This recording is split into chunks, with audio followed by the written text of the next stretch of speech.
Hai guys, keputusan The Fed kemarin itu membuat harga Bitcoin turun. Bagaimana prediksi harga Bitcoin selanjutnya dan apakah The Fed ke depannya masih hawkish atau bisa berubah menjadi dovish? Ada juga beberapa berita lainnya yang akan kita lihat dan ada juga update soal Arbitrum. Nama saya Kalbi dan saya menyajikan informasi seputar fundamental, technical, dan on-chain analysis. Klik like dan subscribe untuk mendukung channel saya.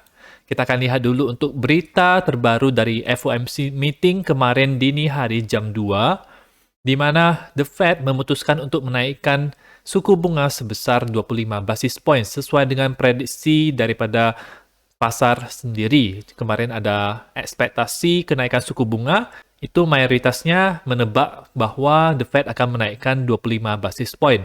Dan ternyata benar kejadiannya. Alasannya karena masih sama, yaitu inflasi. Inflasi masih menjadi musuh nomor satu untuk sistem keuangan Amerika Serikat.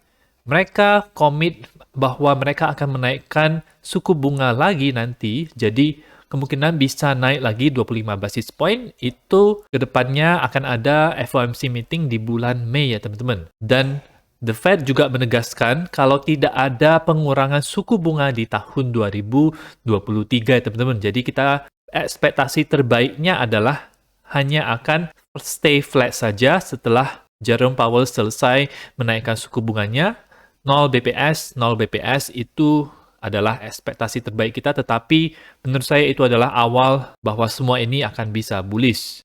Jadi wajar saja kemarin ketika mendengar pengumuman tersebut, harga Bitcoin itu menjadi drop. Sebelum kita ke technical analysis Bitcoin, kita akan lihat dulu berita-berita yang tiba-tiba muncul itu menyebar FUD dan bisa membuat harga Bitcoin turun. Ini Justin Sun itu di-charge oleh SEC karena menjual token Tron dan BitTorrent, di mana SEC menganggap kalau dia telah menjual sekuritas dan tidak mengikuti peraturan yang diberikan oleh SEC. Artis-artis lain juga kena seperti Jake Paul, Lindsay Lohan, Soulja Boy. Ini membuat harga Tron dan BitTorrent sendiri langsung drop ke bawah. Di saat yang bersamaan juga SEC menyerang Coinbase karena produk yang ditawarkan oleh Coinbase itu ada staking reward-nya. SEC memberitahu sebelumnya kalau staking gituan itu masuk dalam sekuritas dan harus.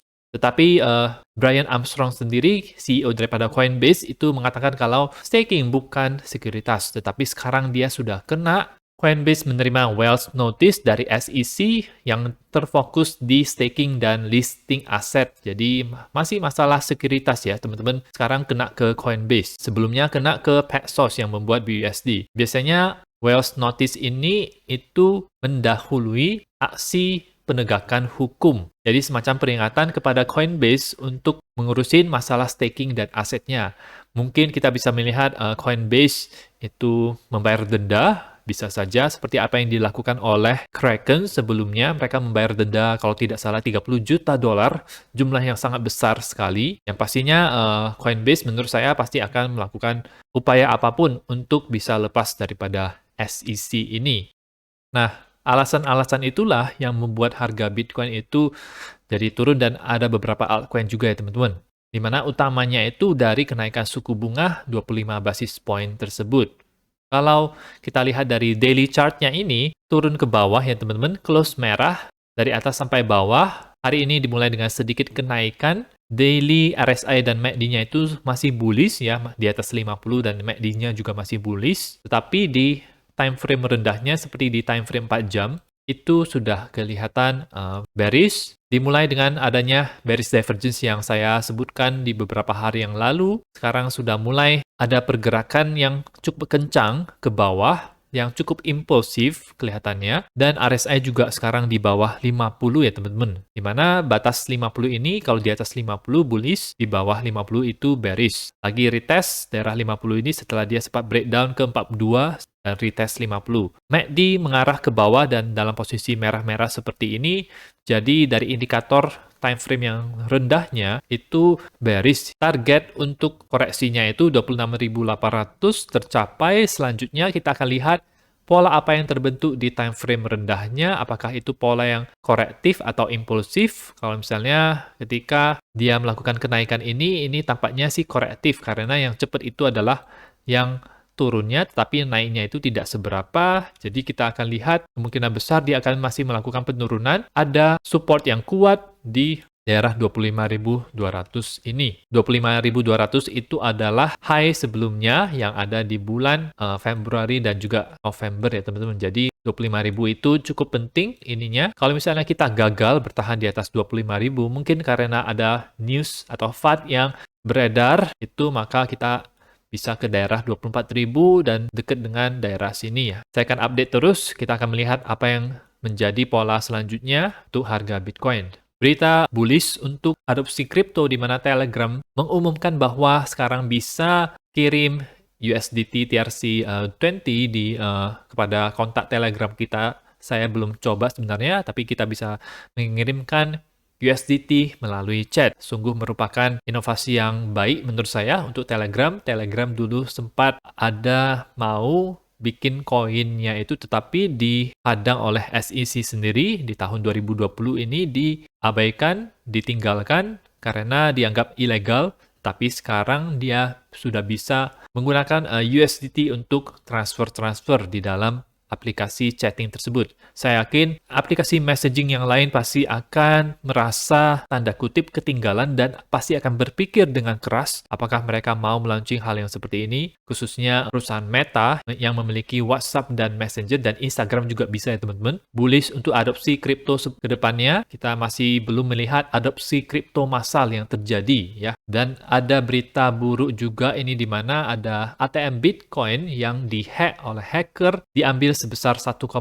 juta karena ada bug yang terjadi. Diambil 56 Bitcoin daripada kepunyaan developer dan pengguna ATM Bitcoin tersebut. Ini menunjukkan kalau menggunakan hot wallet itu ada resiko besar bisa dihack kejadian seperti ini. Jadi teman-teman bisa beli cold wallet, Ledger, untuk menyimpan Bitcoin dan koin-koin lainnya, ERC20, koin Arbitrum, yang lain-lainnya juga bisa. Update soal airdrop Arbitrum di mana kemungkinan bisa terjadi selling pressure yang cukup besar karena ada hacker yang telah menghack banyak sekali wallet itu menggunakan malware, yaitu aplikasi yang bisa mengambil private key kita dan kemudian dikirimkan itu ke wallet mereka. Jadi uang kita itu bisa diambil dari hot wallet, biasa menyerang MetaMask atau Trust Wallet atau hot wallet apapun. Ledger juga bisa kena kalau misalnya kita memasukkan private key itu di internet atau mengeksposnya di internet. Kalau misalnya kita tidak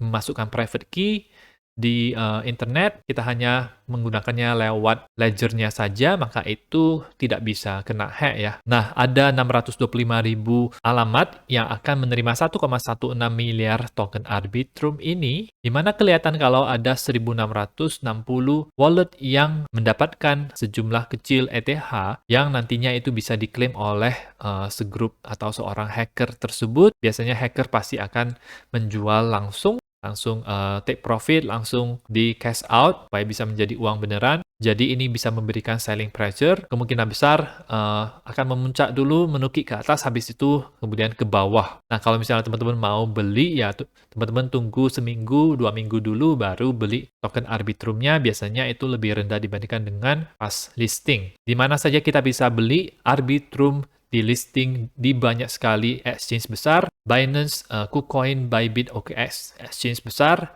Bitfinex juga ada, Gate.io, Bitmart, Huobi, BitGet, Bitrue, Maxi, semua exchange utama ada melisting Arbitrum. Jadi saya ekspektasinya bisa tinggi harganya, tetapi mungkin untuk waktu-waktu dekat ini akan turun dulu harganya ya teman-teman. Ketika dari listing mungkin nggak akan naik dulu. Feeling saya sih seperti itu ya teman-teman, dan melihat pengalaman listing token yang baru seperti ini. Nah, itu saja untuk informasi pada hari ini. Semoga bermanfaat. Teman-teman bisa dukung channel saya dengan mengklik like dan subscribe, dan nantikan video saya selanjutnya.